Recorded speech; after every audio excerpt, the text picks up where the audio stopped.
Bonjour à tous et bienvenue sur Food is Love, j'espère que vous allez bien. Aujourd'hui j'ai décidé de vous partager 4 super recettes de riz simples et rapides à préparer qui seront parfaites pour accompagner vos différents plats. Il s'agit de 4 recettes totalement différentes aux origines variées et grâce à elles vous allez pouvoir chasser de votre assiette la lassitude et la routine. Ce sont des recettes qui font partie de mon quotidien que je prépare pour ma tribu très souvent. Personne ne s'est jamais plaint alors j'ai décidé de vous en faire profiter. 4 recettes de riz accompagnement, c'est parti. On démarre avec la première recette qui sera un riz épicé, donc influence africaine et sud-américaine. Je vais commencer par faire revenir un demi-oignon avec une cuillère à soupe d'huile d'olive. Je le fais revenir à feu moyen pendant 3 minutes. Pendant ce temps-là, je vais aller rincer un grand verre de riz basmati que je vais venir ensuite mélanger avec l'oignon. Je mélange bien le riz pour éviter qu'il ne brûle et dès que je commence à sentir une petite odeur de riz grillé, je viens ajouter 2 cuillères à café de tomates concentrées, une gousse d'ail pressée et encore un petit peu d'huile d'olive. Donc je mélange bien jusqu'à ce que le riz devienne entièrement rouge.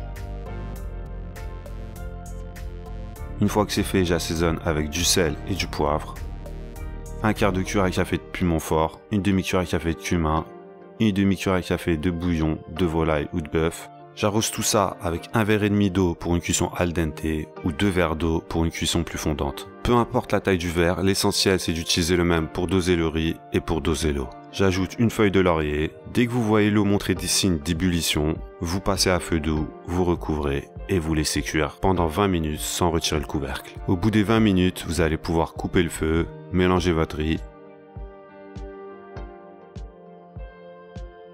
remettre le couvercle et laisser reposer 5 à 10 minutes.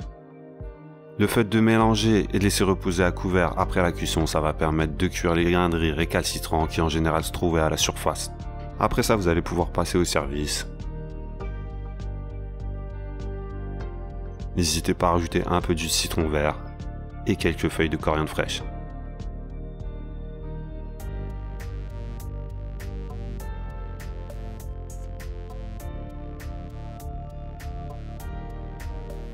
Deuxième recette de riz, cette fois-ci on va faire fondre une vingtaine de grammes de beurre avec une cuillère à café d'huile d'olive. Une fois le beurre entièrement fondu, on va venir ajouter la moitié d'un verre de vermicelle, des vermicelles de blé. Avec une spatule, vous allez les mélanger avec le beurre et les faire dorer. Faites ça à feu doux moyen, ça va prendre quelques minutes. Surtout n'arrêtez pas de mélanger pour ne pas les laisser brûler. D'ailleurs, les vermicelles sont déjà dorées de base, donc c'est plutôt une couleur bronze qu'on va obtenir. Et dès que c'est fait, on va venir ajouter un verre de riz basmati que j'ai rincé au préalable, comme tout à l'heure. Je vais ajouter une gousse d'ail pressée et une demi-cuillère à café de thym. J'assaisonne également avec du sel et je recouvre le tout avec 2 verres à 2 verres et demi d'eau. Je mélange un peu pour bien répartir les grains de riz et l'assaisonnement dans l'eau et je recouvre pour une cuisson de 20 minutes à feu doux. Au bout de 20 minutes, mon riz est prêt, je coupe le feu, je mélange un peu. Je recouvre de nouveau et je laisse reposer 5 à 10 minutes avant de servir. Ce riz au vermicelle est une recette qu'on appelle le riz libanais mais qu'on retrouve dans plusieurs pays du bassin méditerranéen. Mais pour l'assaisonnement à l'ail et au thym, je me suis inspiré d'une chaîne qui s'appelle Food is Love. Troisième recette de riz, et encore une fois, on va démarrer avec de l'oignon et de l'huile d'olive, mais cette fois-ci de manière un peu plus énergique. On veut que l'oignon soit légèrement doré, donc n'hésitez pas à aller un peu plus haut qu'à feu moyen. Vous mélangez bien sûr pour ne pas que ça brûle, et dès que les oignons commencent à dorer, vous allez baisser le feu et déglacer avec une cuillère à soupe de sauce soja. Et vous aurez remarqué que mon riz est déjà cuit, tout simplement parce que cette recette est parfaite pour les fois où vous aurez préparé du riz en trop ou alors parce que personne n'a voulu en manger. Et résultat, beaucoup de reste. Alors cette recette va donner à votre riz une seconde chance. J'ai donc entre 400 et 500 g de riz jasmin, mais peu importe le riz. Je vais le mélanger avec 2 ou 3 jaunes d'œufs. Je mélange bien pour que chaque grain de riz ait sa part de jaune. Je vais ensuite ajouter 2 cuillères à soupe d'huile de tournesol dans ma poêle, passer à feu fort et venir y verser le riz au jaune d'œuf. Je mélange bien le riz avec l'oignon et l'huile. J'assaisonne avec un peu de gingembre frais, du sel et du poivre. Et je fais sauter tout ça pendant 4 à 5 minutes. tout en mélangeant le riz pour ne pas qu'il brûle. Au bout des 4 minutes, je peux couper le feu et je peux servir immédiatement.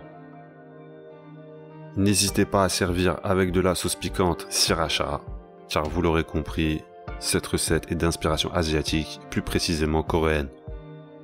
Quatrième et dernière recette, et on démarre avec la base qui sera encore une fois de l'huile d'olive et de l'oignon. On fait revenir les oignons à feu moyen. Une fois qu'ils deviennent translucides, vous allez pouvoir ajouter une centaine de grammes de champignons émincés. On mélange bien et on fait revenir pendant 2-3 minutes avant de venir presser une gousse d'ail.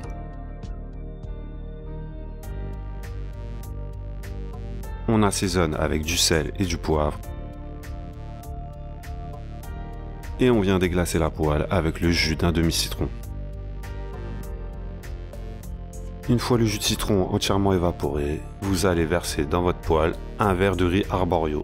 Il s'agit du riz court qu'on utilise pour faire du risotto. On mélange le riz avec les champignons et les oignons. La cuisson du riz se fera avec du bouillon.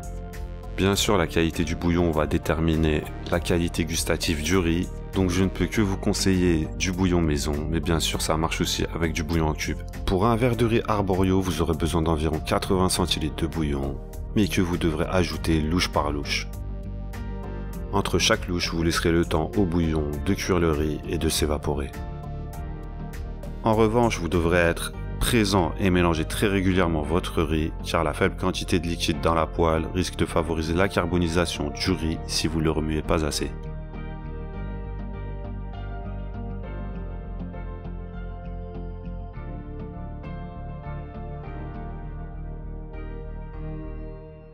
Une fois la totalité du bouillon utilisée, vous allez venir ajouter du parmesan râpé qui, en se mélangeant avec l'humidité restante et l'amidon, va rendre le riz encore plus crémeux. Donc vous l'aurez compris, on vient de préparer un risotto aux champignons. Vous mélangez le parmesan, vous laissez reposer 5 à 10 minutes et vous pouvez servir.